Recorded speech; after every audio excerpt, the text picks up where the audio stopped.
장남 드미트리 까라마조프는 28살의 군인입니다. 아버지 fyodor pavlovich가 이 첫 번째 결혼에서 낳은 아들인 거죠. 그의 엄마는 복잡한 결혼 생활로 인해서 결과적으로는 이 외간 남자와 도주해서 불행한 죽음을 맞이했습니다. 그리고 아버지 또한 그를 전혀 돌보지 않았기 때문에 부모 사랑을 경험해 본 적이 없이 불행한 어린 시절을 보냈습니다. 그는 친부 살해와 오판을 중심으로 하는 이 소설의 플롯에서 가장 능동적인 인물이고 뜨거운 가슴을 지닌 정열의 상징으로 묘사됩니다. 화자는 그를 이렇게 소개합니다. 드미트리는 아직 젊고 경솔한 데다 과격하며 색욕도 강하고 인내심이라고는 눈꽃만큼도 없는 그런 남봉꾼이다. 상당히 부정적인 평가이죠. 그는 사랑하는 동생 알료샤 앞에서 스스로가 자신이 방탕한 자이고 타락의 달콤함과 벌레 같은 정욕을 탐닉하는 그런 까라마조프적 기질을 가진 인간이라는 것을 고백하기도 합니다. 그러면서 우리 모두가 까라마조프다 이런 말로 외치기도 하는 것이죠. 드미트리는 이 기질과 언행으로 봤을 때 아버지 fyodor를 가장 많이 닮았습니다. 하지만 그의 방탕과 정욕은 인간에 대한 증오와 불신으로 가득한 fyodor의 그것과는 분명히 다릅니다. 드미트리의 경우 그것은 삶에 대한 사랑을 담고 있습니다. 그는 위대한 생산과 창조의 동력인 이 대지의 힘을 자각하는 인물인데요. 알료샤 앞에서 쉴러의 이 송가를 인용하면서 들려주는 그의 고백에는 미적 인간의 모순과 또 그 심연의 광대함이 상당히 잘 표현되어 있습니다. 아름다움이란 소름 끼칠 정도로 끔찍한 거야. 그것이 끔찍한 것은 딱히 뭐라고 정의 내릴 수 없기 때문이지. 아름다움에는 양극단이 공존할 뿐 아니라 온갖 모순이 함께하거든. 자, 그리고 끝에 가서 아름다움이란 말이지 무시무시할 뿐 아니라 신비스러운 것이기도 하다. 악마와 신이 싸움을 벌이는데 그 전쟁터가 바로 인간의 마음이지 않느냐. 자, 이 대사는 사실은 굉장히 유명한 대사이기도 하죠.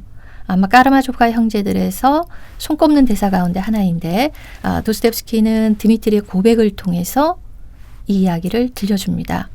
러시아의 문예 비평가이죠. 모추스키라는 도스토옙스키 평전으로 유명한 연구자가 있는데 이 모추스키는 이 대목을 가리켜서 천재 예술가의 직관으로 아름다움의 신비, 특히 미적 사고의 비극적인 이중성을 예리하게 통찰한 그런 문장이라고 강조합니다. 드미트리 내면에는 이 소돔의 욕망이 요동치는 가운데 마돈나의 이상이 또한 함께합니다. 그는 자신이 벌레임을 인정하면서도 또 열정적으로 신을 찬양합니다. 한없이 비열하고 추한 행위를 일삼는 가운데서도 아름답고 선한 행위에 대한 지향을 놓치지 않는 것이죠. 그리고 바로 그러한 인간의 모순과 미적 이상의 신비스러움에 그는 고개 숙이는 그런 인간입니다. 하지만 드미트리는 아버지를 향한 무서운 증오와 이 삶에 대한 사랑 사이에서 그 모순을 극복하지 못한 채 매번 도덕적 원칙 앞에서 무너지고 맙니다. 말과 행동 간의 불일치를 넘어서지 못하고요. 그로 인해서 사실은 고통을 받는 것입니다. 이 모순적이고 불합리한 내적 분열에 그의 비극의 원천이 있다고 할 수 있습니다. 이러한 특징은 이미 이제 앞서서 조시마 장로가 이 소설의 2장인가요? 거기 가족들이 함께 다 모이는 수도원의 회합 장면이 있는데, 자, 바로 거기에서 이 드미트리 앞에 무릎을 꿇고 이마가 땅에 닿도록 절을 하면서 주변을 놀라게 하는 광경이 나옵니다. 드미트리의 고난을 장로가 미리 예견하고 다가오는 그의 고통에 절을 한 것입니다.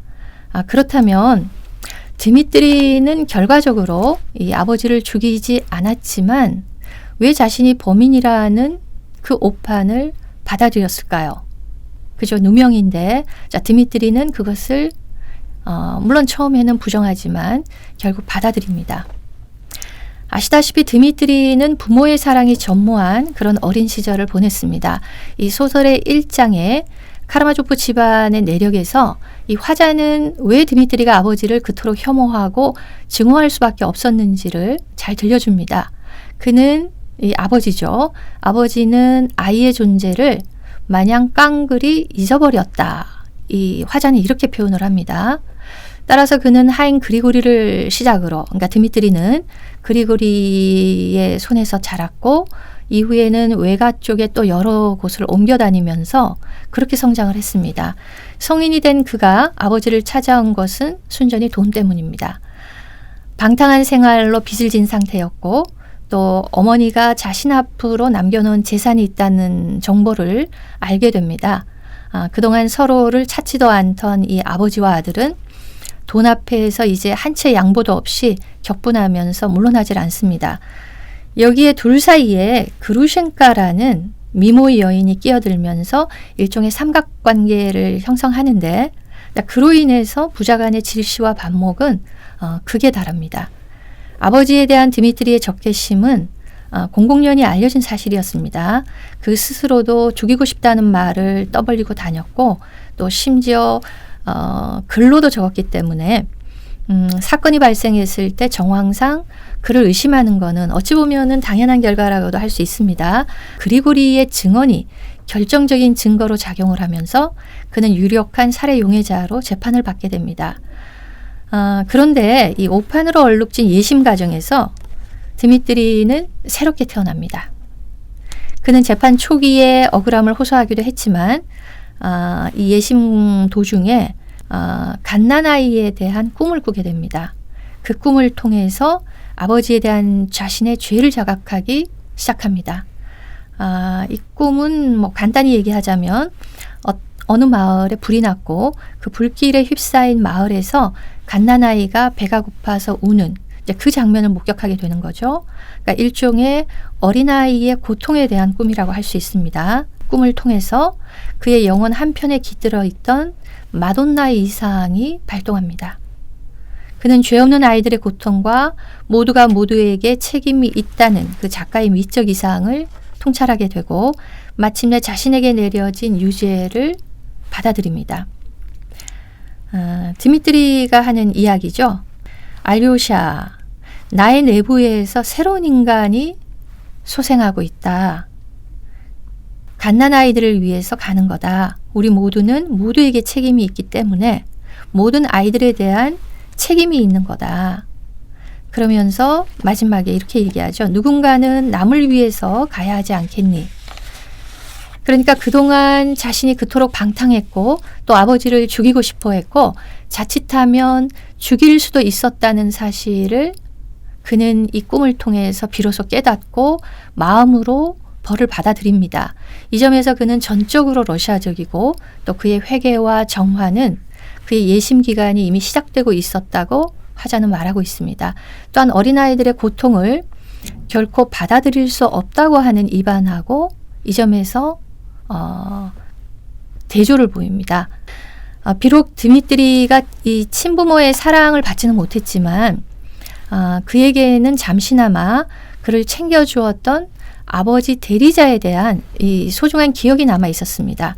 그러니까 어린 시절에 그를 돌봐주었던 하인 그리고리에 대한 추억이 있고요.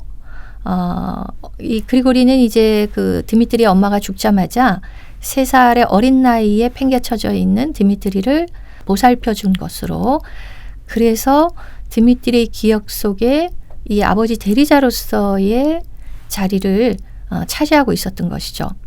그 때문에 이 드미트리는 그 아버지 그 방문 앞에서 쇠공으로 머리를 내리치게 되는 거죠. 그리고는 그의 생사 때문에 괴로워하다가 예심에서 그리고리가 살았다는 사실을 전해 듣고서는 바로 무릎을 꿇고 그 위대한 기적을 허락한 신에게 감사드리는 그 장면을 연출합니다. 그리고리의 존재가 드미트리에게 어떠했는지를 잘 보여주는 장면이었죠. 또한 예심에서 이건 굉장히 에피소드적인 인물인데요. 이 게르첸 슈두베라는 독일인 의사가 등장을 합니다. 그 의사는 이 재판에서 잠시나마 이 아버지 대리자의 역할을 한 인물로 이야기할 수 있습니다. 그는 의학 감정인의 자격으로 법정에 나와서 이 한 줌의 호도에 관한 이야기를 들려주면서 드미트리를 돕게 됩니다. 무슨 얘기냐면은 이 드미트리는 어린 시절에 이 독일인 의사가 자기한테 호도 한 줌을 사준 사실을 기억하고 있다가 나중에 이제 어른이 돼서 고향에 돌아와서는 이 의사를 찾아가서 감사 인사를 전합니다. 그러니까 그 의사가 이 법정에 나와서 드미트리가 이를 잊지 않고 기억한 것에 대해서 이 드미트리는 은혜를 아는 젊은이다. 이제 이런 변호를 하는 것이죠. 순간 드미트리는 자리에서 벌떡 일어나 법정에서 눈물을 흘리고 이 독일인 의사한테 무한 감사를 표현했는데 바로 이것이 이반하고의 결정적인 차이라고도 할 수 있습니다. 순간적이지만 그리고 짧은 기간이었지만 사랑받았던 그 소중한 기억이 드미트리가 어린아이의 고통을 위해서 또 아버지의 죽음에 책임을 지면서 기꺼이 자신의 유죄를 받아들인 이유라고 할 수 있습니다. 둘째 이반과 셋째 알료샤는 퓨도르가 재혼을 해서 낳은 아이들입니다. 드미트리와 마찬가지로 이 아이들 역시 부모 사랑의 부재를 톡톡히 경험하면서 어린 시절을 보냈습니다. 가난한 고아이자 히스테리 환자였던 그들의 어머니는 알료샤가 4살 무렵에 돌아가셨고 또 퓨도르 역시 두 아들을 완전히 잊었습니다. 두 번째 부인이 첫째 부인보다 여러모로 약한 여자였기 때문에 그녀의 소생인 이반과 알료샤는 드미트리보다도 더욱 망각된 처지였다고 할 수 있습니다. 이반 또한 아버지를 지독하게 혐오한다는 점에서 드미트리와 다를 바 없습니다. 하지만 그 기질과 행동에서 그는 드미트리와는 몹시 달랐습니다. 그러니까 인물 구도상 두 사람은 각각 이성과 감성을 표방하며 대척점에 놓여 있습니다. 이반은 매우 영특하고 학문에 남다른 재능을 보였습니다. 그래서 스스로 돈을 벌어서 학비를 대기도 했고 또 대학에서 자연과학을 전공했음에도 교회 재판에 관한 논문을 잡지에 연재하는 등 상당히 세간의 주목을 끌었습니다. 그는 소문에 휩쓸리지도 않았고 스스로를 잘 제어하는 능력을 지닌 그런 차가운 이성의 인간이고 회의주의자이고 무신론자로 묘사됩니다. 여기서 회의주의자, 무신론자라는 측면은 다소 그 아버지로부터 물려받은 카라마조프적 기질의 하나라고 할 수 있죠. 그렇지만 이반에게서 이것은 보다 높은 차원의 지적 담론으로 구현됩니다. 드미트리의 말처럼 이반은 고뇌하는 사상가입니다. 형은 동생이 항상 더 높은 것을 보고 있다. 속세가 아닌 유토피아의 세계를 바라보고 있고 돈이나 평안이 아닌 고뇌를 구하고 있다. 이제 그렇게 알료샤 앞에서 이야기를 하죠. 또 같은 이유에서 아버지 퓨오도르는 알료샤에게 드미트리보다 이반이 더 무섭다, 더 두렵다 이런 이야기를 털어놓기도 합니다. 문제는 이반의 고뇌가 아직 해결을 보지 못한 채 그를 경계에 세워둔다는 사실입니다. 그렇게 그는 이상과 현실 사이에서 신과 악마 사이에서 제대로 해결을 보지 못한 채 갈등하는 인물입니다. 그렇다면 이 이반은 왜 아버지를 증오하고 또 겉으로 드러냈지는 않았지만 그 또한 내심 아버지를 죽이고 싶어 한 것일까요? 이반의 기억 속의 아버지는 백해무익한 경멸의 대상입니다. 그의 어린 시절은 가난과 외로움, 수치심으로 온통 얼룩져 있고 그렇기 때문에 이반은 아무것도 기억하고 싶어 하지를 않습니다. 그래서 망각해버리는 거죠. 드미트리와 달리 그에게는 아주 조금의 좋은 기억도 남아있지 않습니다. 아버지에 대한 모멸감 역시 무의식 속에 묻어둔 채 그의 의식은 관념의 세계만을 향합니다. 그러니까 기억하지 않는 것. 어쩌면 이것 또한 이반 스스로가 자신을 치유하는 한 방편이라고도 볼 수 있습니다. 소설의 시작에서 그는 고향에 돌아와서 2달째 머물고 있습니다. 드미트리의 부탁으로 돌아온 것인데요. 가족에 대한 눈꽃만큼의 애정도 없는 상황에서 그의 관심은 신의 존재 유무 그리고 신이 창조한 세계에 대한 논쟁으로 향합니다. 무신론자 이반의 사상은 이 한마디로 모든 것이 허용된다는 명제로 정리됩니다. 이 명제는 죄와벌의 라스콜리니코프를 통해서 이 도스토옙스키가 이미 제기했던 문제인데요. 이반에 오게 되면은 훨씬 더 방대하고 심오한 수준에서 다시 제기됩니다. 대체 무엇이 왜 어째서 다 허용된다는 것인가? 알료샤에게 들려주는 그의 자작시 대시문간의 전설은 이 명제를 보다 높은 차원에서 끌어내는 이반의 반역입니다.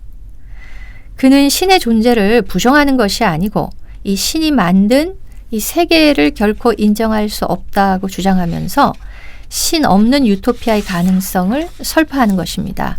이 가능성을 정당화하는 근거로 이반이 예를 든 것은 바로 어린아이의 고통입니다. 그는 인류 대중에 대한 사랑이란 이름으로 신을 부정하고 또 부당하게 고통받는 자들, 특히 어린아이들의 고통을 허락하는 그 신을 이제 도무지 받아들일 수 없다고 항변하는 것이죠. 그의 유명한 대사를 반역에 나오는 그 부분을 제가 조금만 읽어보겠습니다.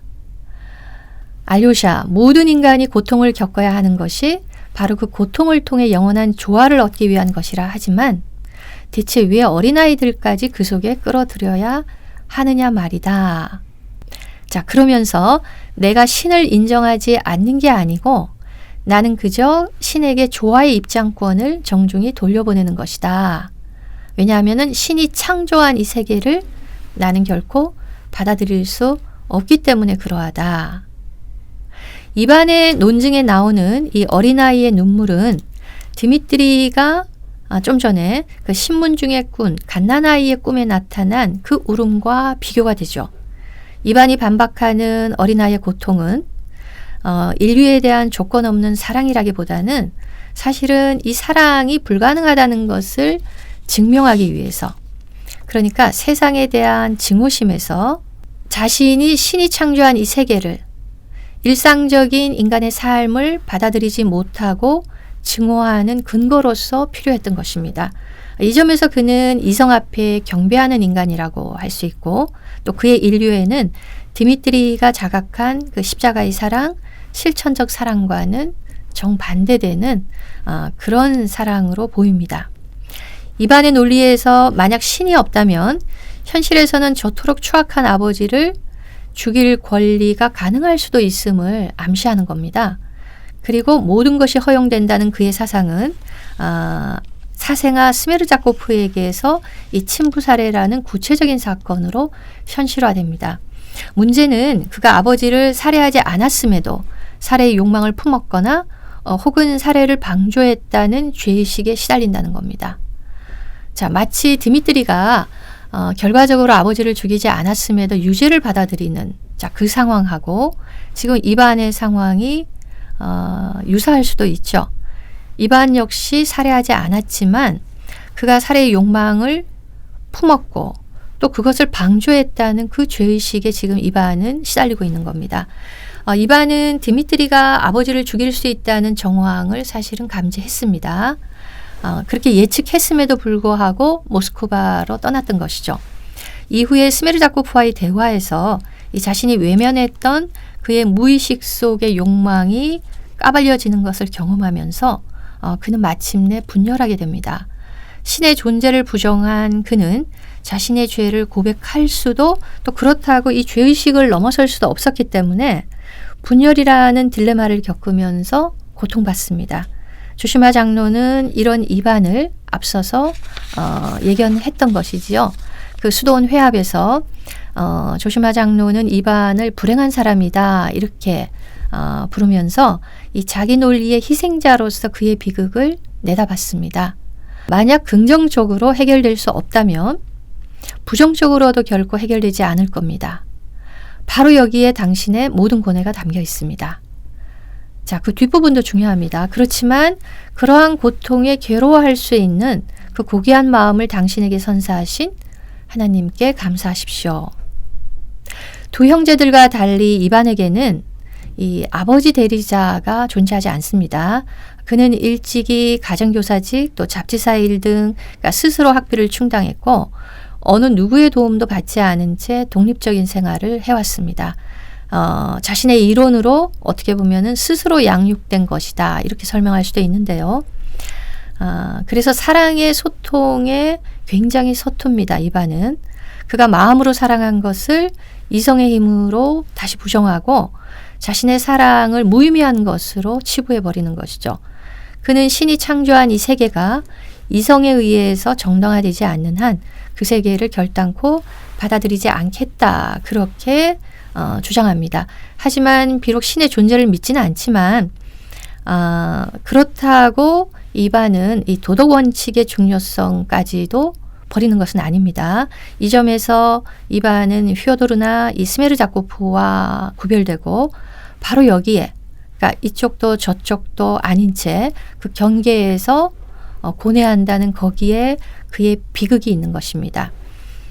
조시마 장로가 예견했듯이 이반의 이 분열의 고통, 그의 죄책감 속에 그럼에도 불구하고 변화 가능성이 남겨져 있습니다. 도스토옙스키는 드미트리와 이반의 이 죄의식을 통해서 과연 죄란 무엇인가라는 존재론적인 질문을 새롭게 제기합니다. 동시에 벌이란 무엇인가도 같이 제기되는 것이죠.